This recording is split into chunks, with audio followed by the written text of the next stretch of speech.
Hi everyone, in this video we are on page 6 of the note packet and we're going to be starting kind of the second half of this chapter with lesson C, Intro to Probability. Now in your first Venn diagrams packet, we did see that P notation, so like the probability of the intersection of A and B. So we've talked about probability just very, very briefly in the context of Venn diagrams, but this is the part of the chapter where we will get heavily into probabilities. So the first big thing that I want to warn you about with probability is we always want to simplify our fractions.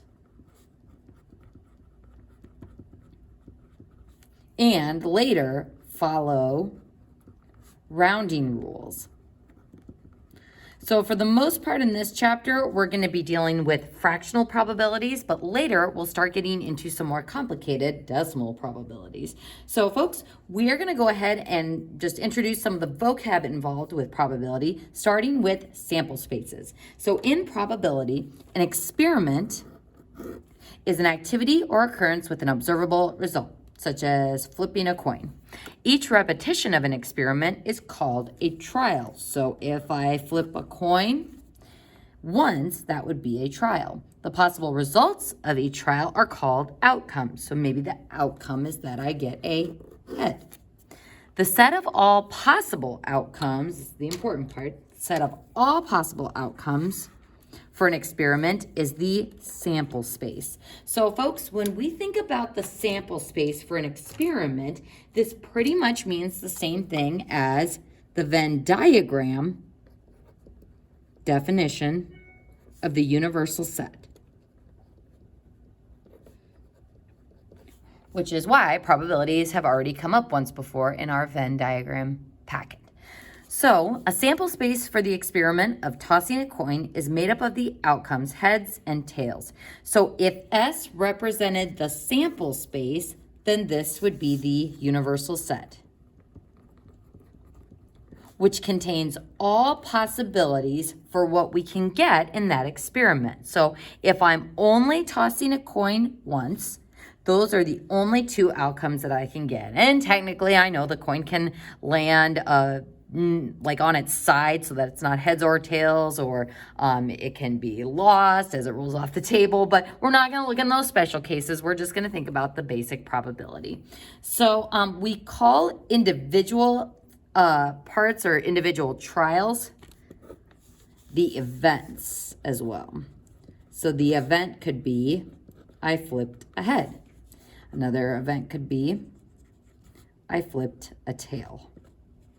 So sample space is like the universal set, and different events or different trials are what is happening in a particular experiment. So if I look at this spinner, spinning it would be the experiment. A trial of that experiment would be spinning once. So it says to give the sample space for each experiment. So if I spin a spinner like this one on the right, and I'm only going to spin it one time, the only possibilities that I could get are 1, 2, and 3. Now, if I were to spin the spinner twice, so actually let's go ahead and write spin once.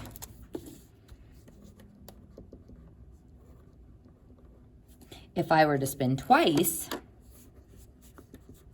then I would have a different sample space for that experiment. So if I were to spin 2 times, let's see if my camera readjusts here. There we go.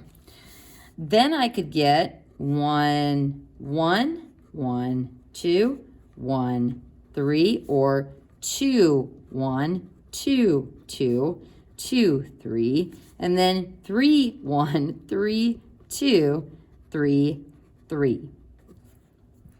So if my trial is, or my experiment itself is spinning it 2 times, then I could spin a 1 and then spin another 1, spin a 1 and then spin another 2. So as you can see, these yield different sample spaces. So it's important as we start working through these probabilities to always read the questions carefully and make sure you're interpreting the experiments properly.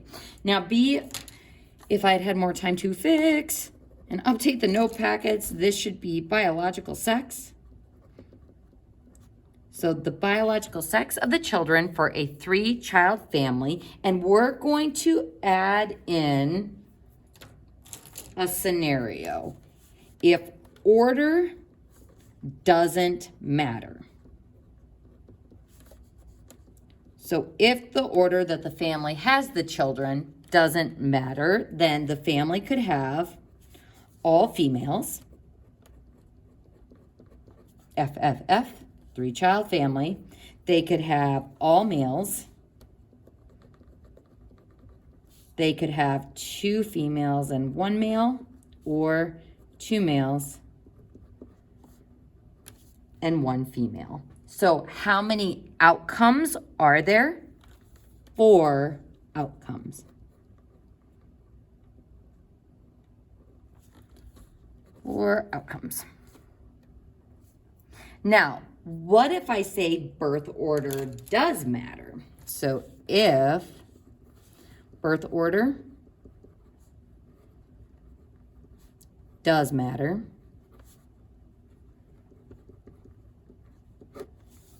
how will that change our sample space? So we could have 3 females right in a row, no real difference there.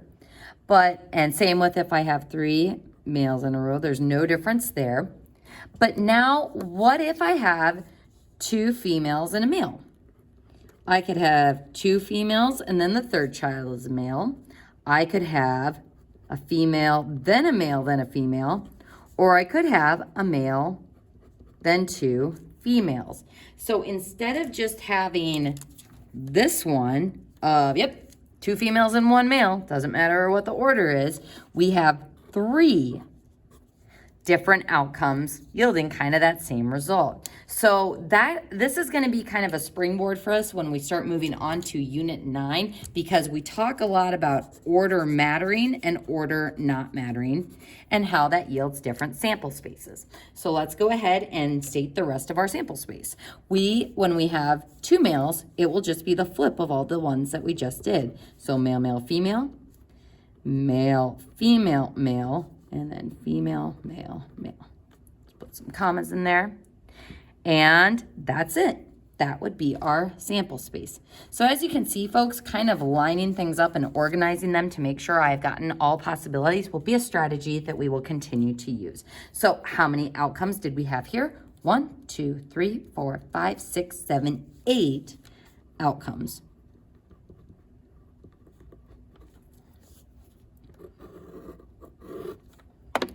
Whereas this one only had 4.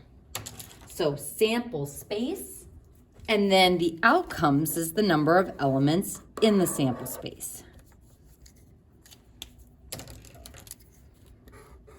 So that's some of the vocab that we will be needing before we get into probabilities. So an event is a subset of a sample space. So we've talked about sample spaces a bit earlier in the subsets earlier in the chapter. So if the sample space for tossing a coin is this, so there's my universal set, then one event, such as E equals the set H, this would represent the outcome of heads, and this H is a subset of the universal set. So let's start with this first example. It says an ordinary die, singular is die, plural is dice. An ordinary die numbered 1 through 6 is rolled. Write the following events.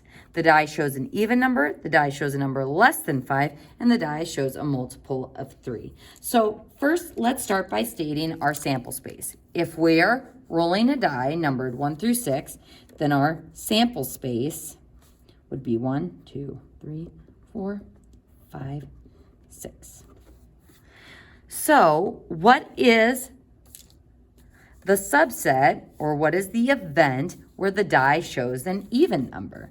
That would look like 2, 4, and 6. What about the event where the die shows a number less than 5? Does less than 5 include 5? It does not. So 1, 2, 3, and 4 would be all. And then the die shows a multiple of 3. Our only two events where that occurs is when we roll a 3 or a 6. So this is the subset or the event, but if I wanted the number of outcomes, we would say the number of elements in that event would be equal to 3. There are 3 ways that we can get an even number. The number of elements in event 2 would be 4. There are 4 ways that we can get a number less than 5. And the number of elements in event 3 is 2. There are 2 ways that we can get a multiple of 3. So folks, this is where we'll start getting into probabilities. This is how many ways we could get those events. And then the the sample space represents the universal set, or there are 6 possibilities of ways that we can roll. So let's just do one more example. Let's do it. Where do we have room? Let's do it off on the side here. What is the sample space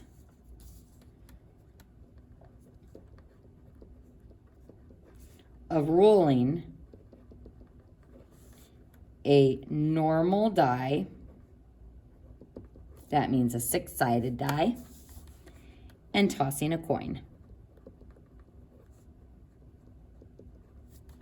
So if I do those both at the same time, I could roll a 1 and flip a head. We could roll a 1 and flip a tail. And then I'm going to stack these vertically. I could roll a 2 and flip a head. I could roll a 2 and flip a tail. So then 3H, 3T, 4H, 4T, 5H, 5T, 6H, 6T. And for the most part with these probabilities, we're assuming that order doesn't matter. So this gives me 12 outcomes. And this is my sample space. So when it says state the sample space, we're looking for something like this. When it says how many outcomes, it should just be the number of items in that set. All right, folks, let's go ahead and move on to our next example. Suppose a coin is flipped until both a head and a tail appear, or until the coin has been flipped 4 times. So this is kind of a complicated event. A complicated event, because we can have either of these things when we are structuring our sample space. So it says, write the following events in set notation. So the coin is flipped exactly 3 times. We're actually going to add another question to this. We'll call this 0. The coin is flipped exactly 2 times. So if I only flip a coin 2 times, we can flip it up to 4 times. So given this event, that means that in those 2 times, I must have gotten a head and a tail. So my sample space would be head, tail, or tail, head. Because I'm flipping the coin once, then a second time, and then flipping the coin once, and then a second time. So because I got both a head and a tail, use a different color here. Because I got both a head and a tail, we would stop. Now, notice what's not included in this set. We wouldn't have HH or tail, tail, because if these were my events, I would have had to keep going. We're flipping a coin until both a head and a tail appear, which we haven't gotten a tail yet, we haven't gotten a head yet, or until the coin has been flipped 4 times. So that's why, given the event, these are not viable parts of our sample space.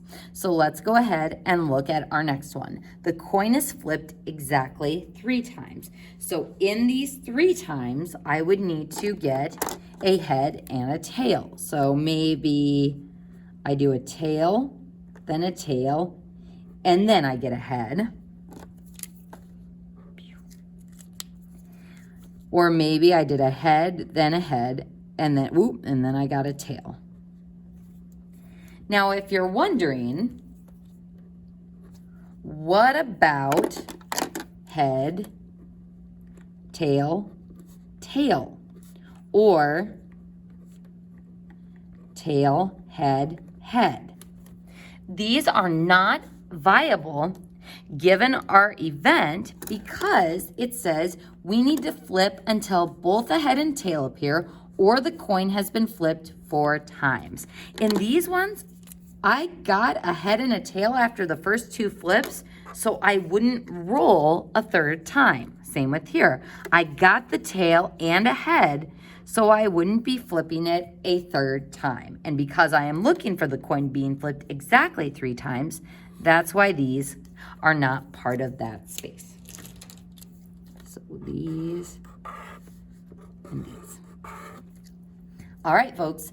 What about flipping the coin at least 3 times? Now, we've got if it's flipped 3 times, so I'm going to copy paste what I had for the previous one. So that's flipping 3 times.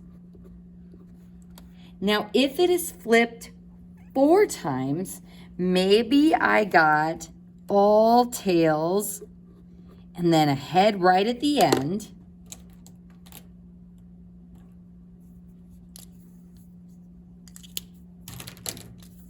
So there's me meeting that. Maybe I got all heads and then a tail at the end. But remember, we can either do it until a head and a tail appear, or we can just straight up flip the coin 4 times. So maybe I flipped it 4 times and I just got all tails. That satisfies this part of the event, the coin being flipped 4 times. Or maybe I flipped it 4 times and I just got heads every single time. So because of that or part, we have to consider meeting both of those. So this gives me 6 outcomes.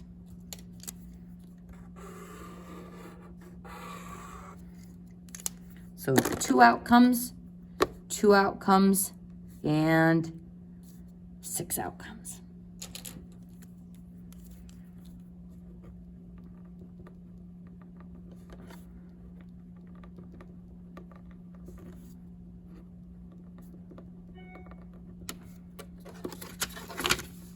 So 2, 2, and then 6. What about the coin being flipped fewer than 2 times? So fewer than 2 means less than 2. So can I flip the coin once? Can we get this and this? The answer is no.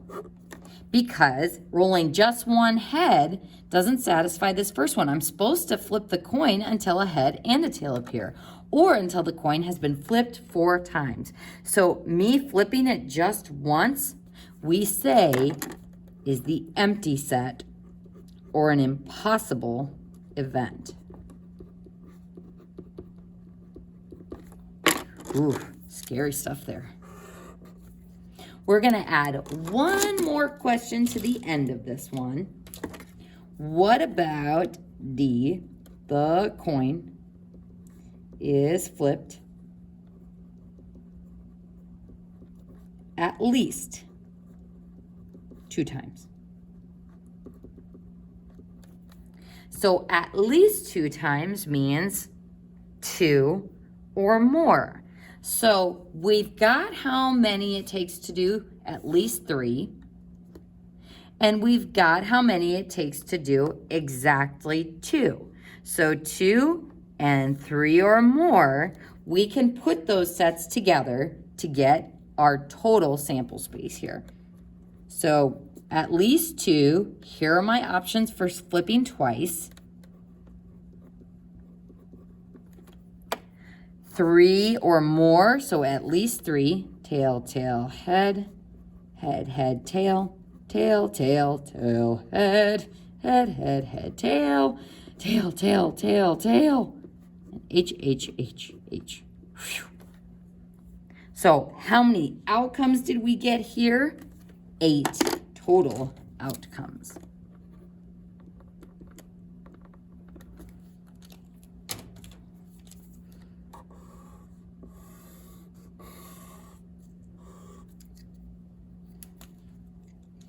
So these ones satisfied both a tail and a head appearing, and then stopping, and then the last ones flipping 4 times.